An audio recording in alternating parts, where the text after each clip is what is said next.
ngayon ko lang na-try na may eksena ako sa motor na may bumabaril sa amin, so intense talaga siya.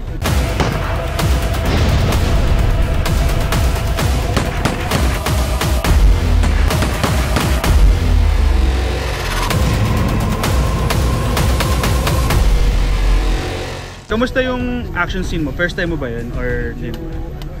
Actually po, nag-action na rin ako nung bata ako sa Captain Barbell. So, doon naman sidekick ako ni Kuya Richard. Nag-harness din ako dati and everything. Pero ngayon ko lang na-try na may eksena ako sa motor na may bumabaril sa amin. So, intense talaga siya.